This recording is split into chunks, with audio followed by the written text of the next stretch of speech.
The FBI is now investigating whether these Americans were attacked by a mysterious weapon that leaves no trace.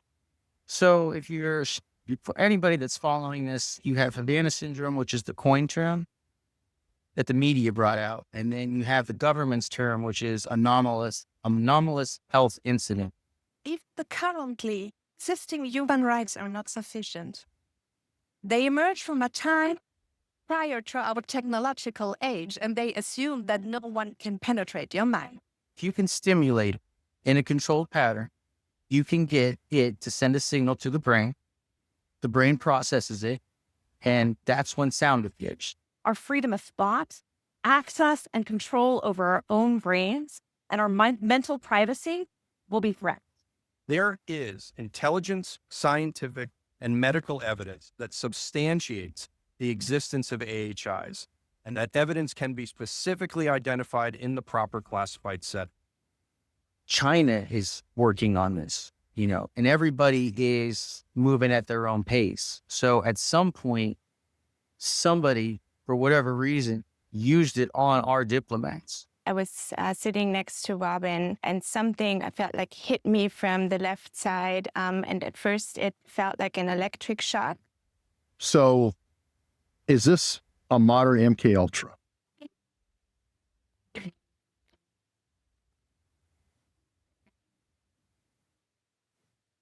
All right, we are joined again by Griffen Herchko. And last time we talked to Griffen, we were talking about his life or his situation as essentially a victim of what is commonly referred to as Havana Syndrome.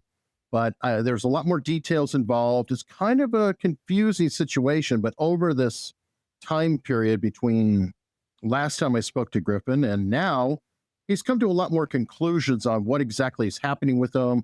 There's been a congressional hearing. A lot more has come out, so we're just playing catch up today. How are you doing today, Griffen? I'm doing good. How are you, Eric? All right. Now, I'm hoping you'll fill in the gaps here. You had mentioned that you're starting to get a handle as to what exactly happened to you and what the effects are. Can you break that down a little bit? So for anybody that's following this, you have Havana Syndrome, which is the coin term that the media brought out. And then you have the government's term, which is anomalous health incident, which is their branding on how they're controlling what they're calling this. And then you have these 3 victim pools that ended up coming out, which you had these United States diplomats and intelligence officers that were hit so hard they had neurological damage to their nerve in their eye or the vestibulocochlear nerve in their ear. And then you had other diplomats and government officials that were hit that didn't have any damage.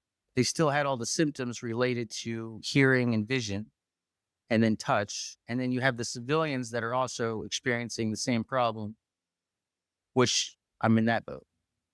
So what exactly is it? Now, from what I understand, it was like sound waves somehow forced upon victims and causing voices to be heard in your head, different things like that. Can you clarify? Am I off track? Hundreds of people in the valley say they are hearing voices in their heads. Voices are being transmitted by microwave or other methods. Well, several viewers asked us to investigate what they call electronic harassment. No, it's literally a form of punishment. So I ended up pissing somebody off, and they were inside the aerospace industry, and they knew someone to talk to, and this thing basically got put on me for something that I did. So I'm fully aware of, the transgression that I created, and this is the punishment. Now, the punishment, because we're working with the neurophysiology of a person, this can be done in a whole different ways. But my punishment was literally being talked to basically 24/7. This thing is just talking. It wants to have a conversation. But the other side of this punishment, which people don't understand, is you can talk back to it. You can literally hear a voice that represents your voice. It doesn't sound like you, but it's generated by you. And then I'm confused, you can wait though. for a reply. So there is a device and you have a persistent connection. As an analogy, is it Yeah, like a but it's phone all call? There's wireless. got to be receiving, but there's something connected though that could be turned off. Go a little bit into what kind of weaponry we're talking about, what kind of devices we're talking about. On sub-audio settings, it can actually agitate, drive people crazy. They're the only ones that actually hear it in their ears or in their head themselves. Some people call it the voice of God weapon. There's all kinds of names for it, but there's so many different arrays of this technology. And I think that the most fearful of them all, are some of the RF or microwave type transmissions. These are 74 gigahertz beams that they can aim at somebody. They can talk to you inside your head, make you think that you're hearing voices. If somebody probably went into the aerospace industry or wherever this thing is generating from, technically you could flip a switch and technically sever the connection. But how's it getting to you? I mean, I'm just trying to get behind the physics of it. Okay, so Is there a gun outside, that's shooting a wave, or how is it getting to even you? cooler than that. Normally, when we speak, the brain sends neural signals through the nerves to your internal speech systems to activate them and your vocal cords to produce speech. One of the most complex cognitive and motor tasks that we do as human beings. Now imagine talking to yourself without vocalizing, without moving your mouth, without moving your jaw, but by simply articulating those words internally, thereby very subtly engaging your internal speech systems, such as your tongue and back of the palate. When that happens, the brain sends extremely weak signals to these internal speech systems. An AI program running in the background then tries to figure out what the user is trying to say. It then feeds back an answer to the user by means of bone conduction, audio conducted through the skull into the user's inner ear, that the user hears overlaid on top of the user's natural hearing of the environment without blocking it. The nerve, the vestibulocochlear nerve, if you can stimulate it in a controlled pattern, you can get it to send a signal to the brain. The brain processes it, and that's when sound appears. Okay. So sound only exists in your head.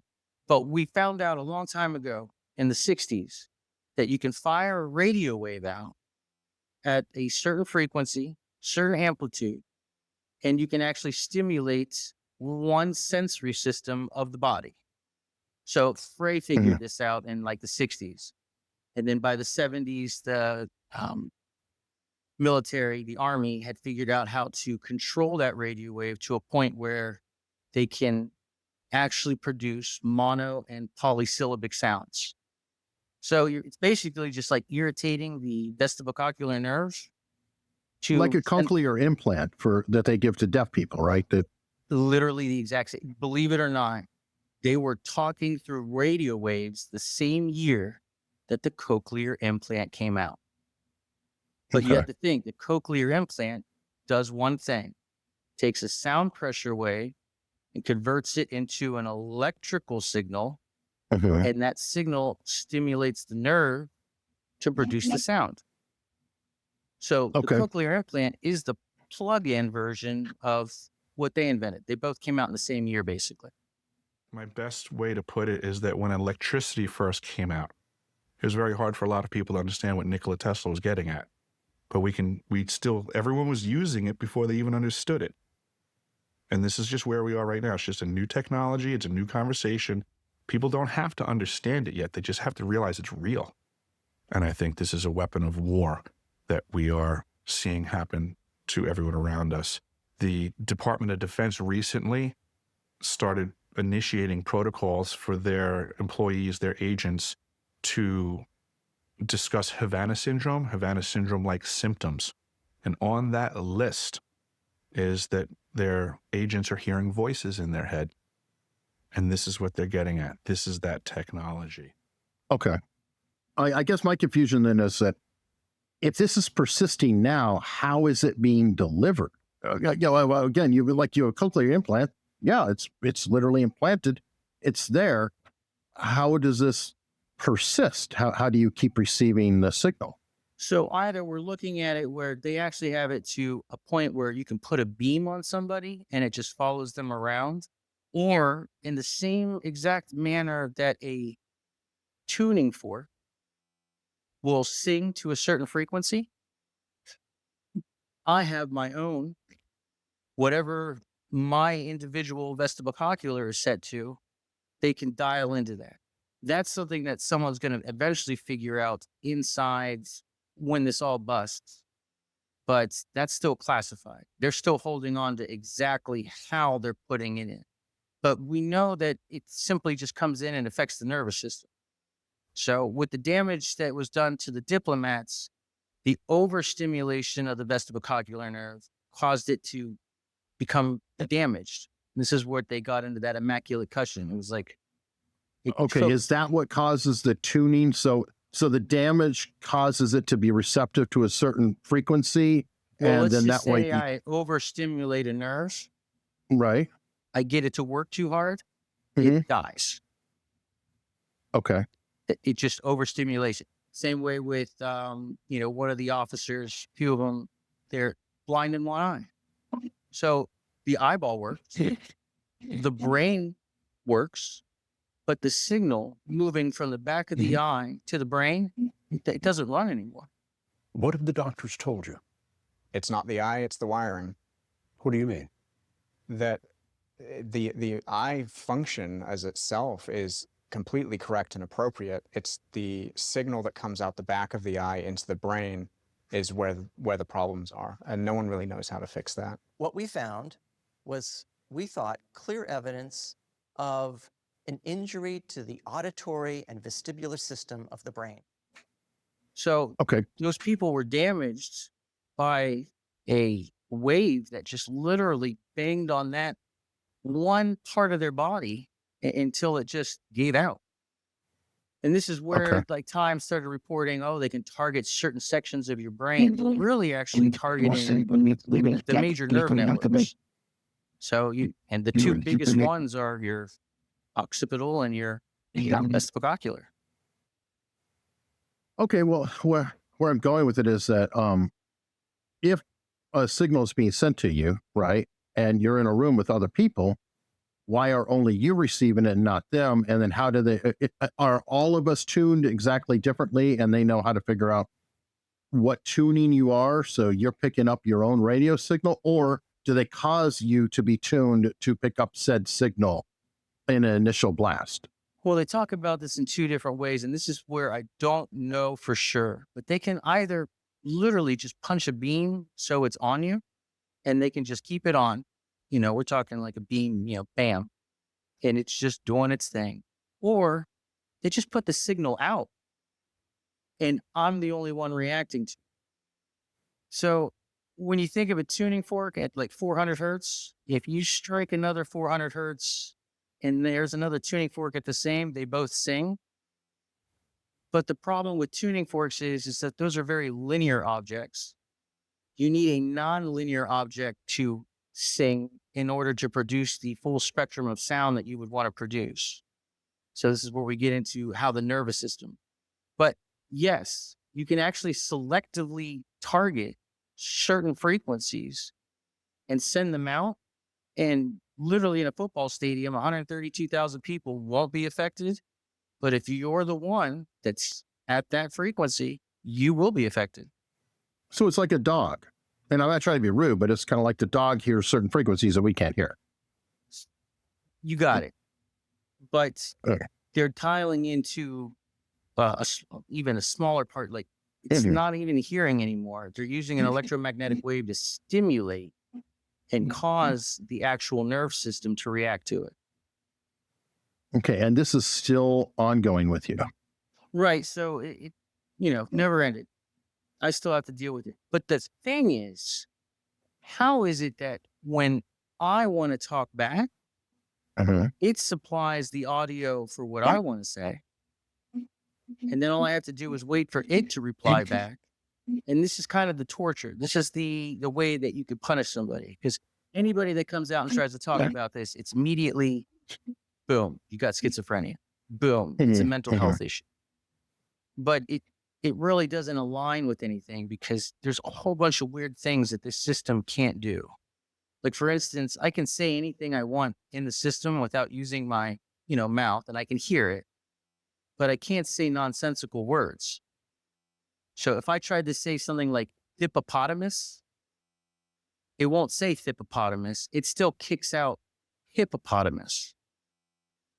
And if I try to change the first letter of every word, like I want to go to the works, instead I hear what I originally wanted to say was I want to go to the park.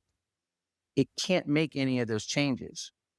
And these small errors in processing, these little things that it can and can't do, it all ties back to how neural communication systems, like with BCIs, actually operate. And they operate by taking advantage of a small amount of time that happens before you become consciously aware of something. So if you can imagine this, when you speak and you hear yourself, 300 millionths of a second actually passed before you were even consciously aware of you speaking. Your body already starts process for you to speak before you're even consciously aware of it.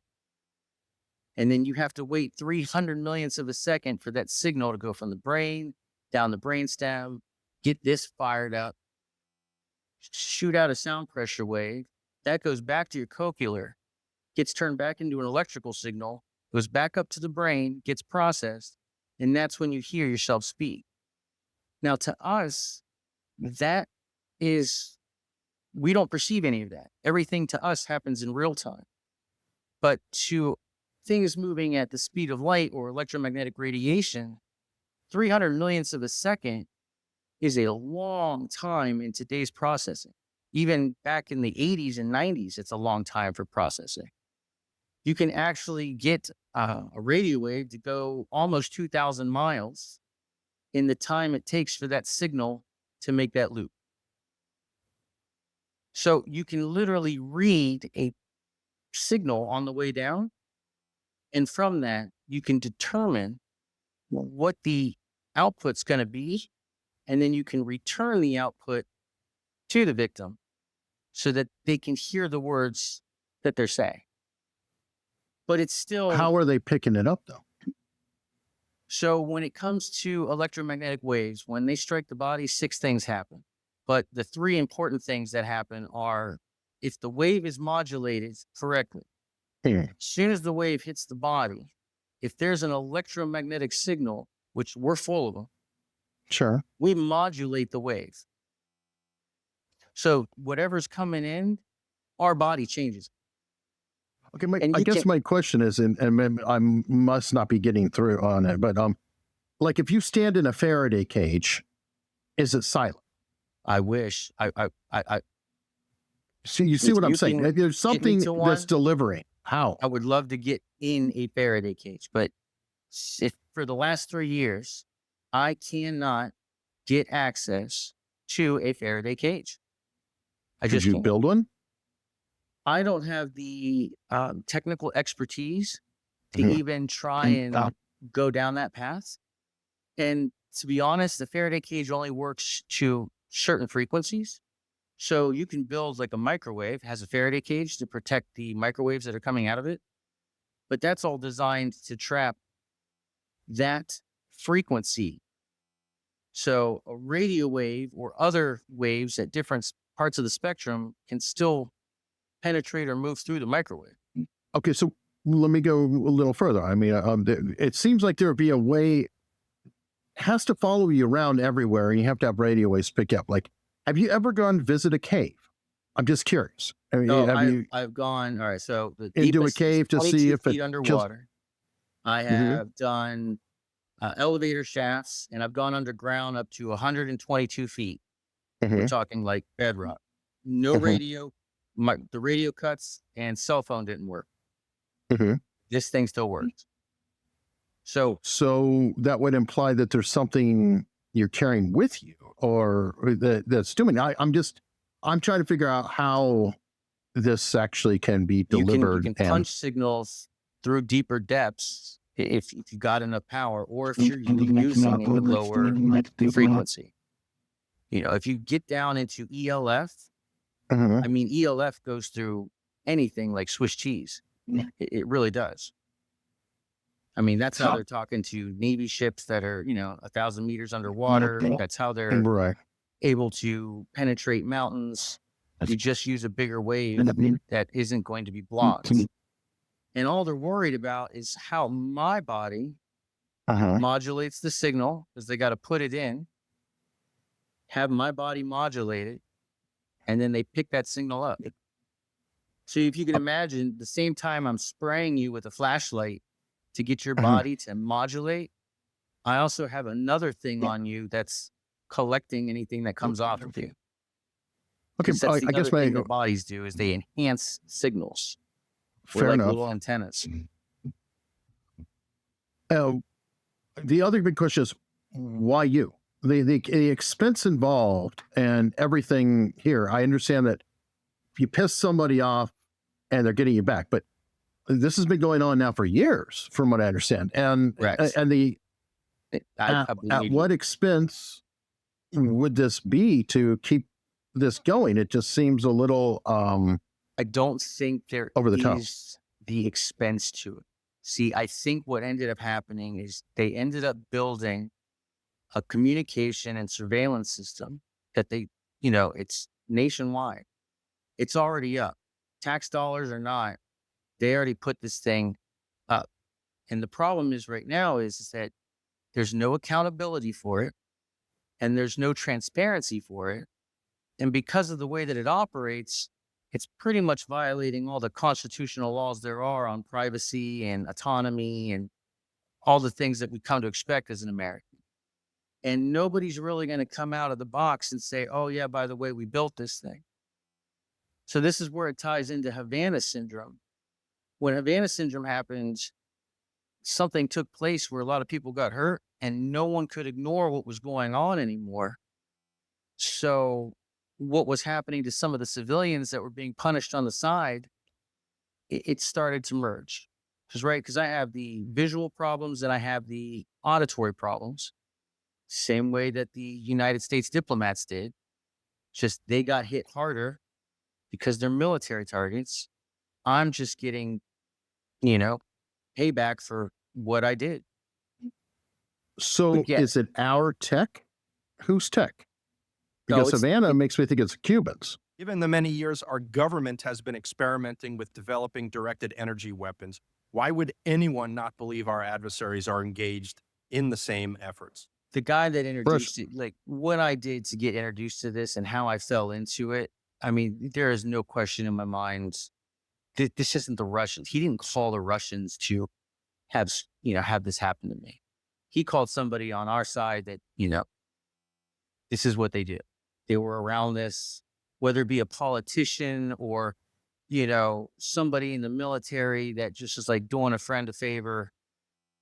Somehow I ended up in that vein that this is how But people why get the punched. Cuban or why the diplomats? It's our diplomats in Cuba who are affected. Why were they affected in Havana? You understand my questions. It is kind of a very confusing. We aren't the only ones with the tech, right? Okay. Russians have been working on this since the 50s. We've been working on it since the 60s. China is working on this, and everybody is moving at their own pace. So at some point, somebody, for whatever reason, used it on our diplomats. But we were already using it on our own people. Diplomats got hit in 2016, but reports of what I've been going through have gone all the way back to 2013 when like Palm Springs got hit. So people in Palm Springs got hit. They were literally reporting the same thing that I'm reporting. They just didn't know how the process exactly worked. But, they read a book silently. They could hear what they were reading. Like somebody else is reading the book, only its thoughts. We're not having a group hallucination. This is actually something that's happening. These men all live in the area, didn't know each other before the voices started, and say someone is playing mind games with them. And nobody understood how you could pull a word out of a neural signal. But your brain does all this processing way before you ever become consciously aware. in that small amount of time that takes place between when you look at a word and your brain recognizes it and then you start reading it, that's all visible now. Saying quite a long ways away. So is this a modern MK Ultra? Came probably from MK Ultra. But here's the big thing. This isn't mind control. Right? The best thing that this thing can do is coerce me. It can verbally just attempt to convince me to do something, but that's not mind control. That's just flat out coercion and verbal manipulation. Well, okay. Well, in fairness, if you're hearing a voice in your head, that can be very annoying, powerful. Absolutely. Or power. I mean, I'm not going to say this occurred, but one could come up with a scenario that a mass shooter could be encouraged to do something by hearing voices that are injected in their head if they had a particular personality profile or something like that. Again, I'm not saying that happened. It's just you're painting a scenario where that could happen. Sources tell ABC News Alexis etched the words "better off this way" and "my ELF weapon" on the stock of the Remington 870 pump-action shotgun. Some investigators suspect it might refer to the tech phrase extremely low frequency. If you don't have the mental fortitude to just suck it up, this thing could drive you crazy. So in the early stages of this, it kind of did. You know, Colonel Ed Green said it. It's like low, amplitude, long duration. It's designed to make you crazy. He just never really put the point on how it drives you crazy. Very easy to deny that they were even there, that they were used. Is that correct? That's correct. There's no entry or exit wound. How they're designed is to make the target feel like they're crazy, like they're imagining things, especially on the low duration, the low intensity, long duration hits. So a lot of people, when this starts happening, and you can watch the videos, they run out and they're asking the police for help. They're asking the medical people for help. Same way with the diplomats. When they got hit, they were asking for help, saying, I knew I was attacked, but nobody wanted to, admit to or get on board with that. Not something that law enforcement is going to be able to help you with when you're hearing voices in your head. I'm being targeted with a microwave. Why law enforcement and other homeland agencies have not been permitted to pursue AHI leads. And when that happens and you become isolated, like, look, I know this is happening to me, but everybody else is like, nah, you're crazy. That's really puts you in a mental funk. It can. Oh, so where's this going? I mean, if we had a congressional hearing, is it actually being revealed? Is the source coming out? Is there any kind of a treatment? What is the status of the situation? Well, there's no treatment because it's not a medical problem. So, and for those who got nerve damage, like they said, once that damage occurs, they don't know how to rectify those nerve endings. There's no way to heal the vestibulocochlear nerve where they were damaged or heal the occipital nerve and get the signal flowing again. So for people like me, I just have to deal with it. It's part of the punishment.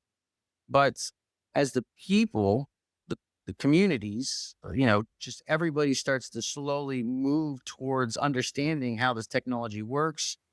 It's just like any other trick or gag, whether it be like Agent Orange, government lied about that, and then boom, everybody figured it out. You've got the Gulf War syndrome. It's this and it's a mental thing. Well, it's sarin gas. Havana Syndrome's the same thing. Isn't there theoretically an off switch though? Well, yeah, because like I said, it's a signal. It's like wirelessness. Your computer gets in range, your computer gets out of range. There's no connection. If you can't stimulate the nerve, you don't get audio. That's just how the human body works. So is there some way to block the signal? I don't know yet. But technically, if you had the right shielding, you could literally stop the process from happening. You could. Or another signal, or a counter signal or something that could scramble it, right? Or block it in a way. So now you're talking like inference where like I put a signal back out and I try to like nullify it technically, but that level of precision from a civilian, again, you would need the government be like, oh, well, we're going to protect this town and somehow it's going to emit this signal. If that's how it was worked, nobody wants to do that yet. There's too much money wrapped up in what this thing can do.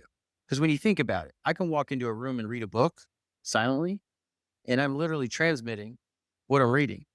Espionage wise, this thing's phenomenal. I know, but the privacy concerns are an absolute nightmare. Oh, this blows like the Constitution. Yeah, I mean, we're already past that level. Even the currently existing human rights are not sufficient. They emerge from a time prior to our technological age, and they assume that no one can penetrate your mind. Our freedom of thought, access, and control over our own brains, and our mental privacy will be threatened. And God knows what they're doing with the information, but no one's coming out to get me at this. The death threats have stopped. The torture has moved into a even skew, and it just is what it is. But we're just waiting while everybody's trying to get behind the curtain to figure out who's going to take accountability for what's happening.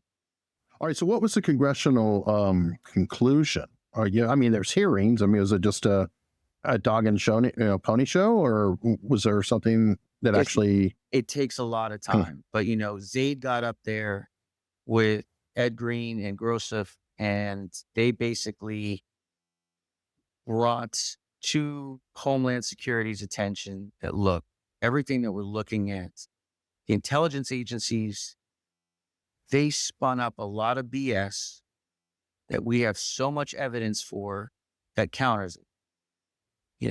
CIA, everybody, it looked like that there was a lot of manipulation and there was a lot of playing this thing out as hard as they could to keep the attention away from it being a weapon. Hence why they call it an anomalous health incident. The term incident puts ambiguity into it so that nobody has to claim it was an attack. Because if they claim it was an attack, then they have to find somebody to basically blame. So all this is going on at the same time that all this stuff that's happening with civilians like me are also taking place. And they kind of brought this all to the attention of the homeland, but now they have to actually get Congress to start the investigation, look into the reports, find out what's going on. And it's been 10 months. I think that hearing was May 8th. There are many people who believe they are victims of AHIs. All you have to do is look at my Twitter feed whenever I post on the topic. If people pay really close attention, they're going to notice that these symptoms are prevalent in the general population as well. We have a whole new administration. We've got a new DEI or DNI, new CIA chief. Everything has technically changed as of this point. So what's happening now? Literally praying for Tulsi to get in there and hopefully something. With the new national security director and these people, she was a Snowden sympathizer, but she recognized it from both sides, which was really important. Like she knew Snowden broke the law because that's how the laws are set up. You give out information, it's illegal. So Snowden truly broke the law. But Snowden was also trying to, alert the American people, like, look, this is illegal stuff that's happening. This is not good for business. So she took her beating going up against, what was the word? Committee. Well, she's in there now. So, and Elon's cleaning house to a certain degree. There's a lot of things that are getting stirred up. So we don't know exactly how this is going to end, other than the fact that no secret like this is going to stay a secret forever. We already know that weapons exist that are long range that can affect the nervous system. We already know that you can put a voice inside somebody's head. And then this is just the icing on the cake, being able to have a conversation mentally and do these things. But somebody's just taken a high-tech toy, high-tech system, and repurposed it for punishment. All right, last question. Have you gotten with anyone else who is suffering, or any groups who is suffering yourself? Have you communicated or I worked have with? talked to hundreds of people, and across the board, the best way I can compare this to, there are real victims out there. And then there are people who are like pro-victim, but aren't victims. So it's almost the same way where, the police will literally say, these are the things that have occurred. We need someone to call in on the tip line if you know anything. And you know how people just call in and they don't have anything to do with anything. They just want to talk. It's every single problem has that mix in there. So, and of course, since we're dealing with something that makes us look mentally ill, it makes it hard when people are going far left or far right with these ideas. I try to keep it as straight as possible, but talking to hundreds of people, yes, there are other people out there that are, 100%. When I sit down with them, it's like, look, this is what it's like. This is what's happening. We have the same story. It just, everything that we're experiencing is coming out the same. Well, hopefully you can come back later with some degree of resolution. I feel like there's definitely something hanging out there, and it's a work in progress, but it is the coolest communication system I've ever gotten to play with. I mean, hands down, works like a charm, but just, being used for the wrong reasons. all right. Well, Griffen, thank you so much. It sounds like a complete nightmare, and I truly hope that it is Thank you. resolved soon. We'll see how it goes.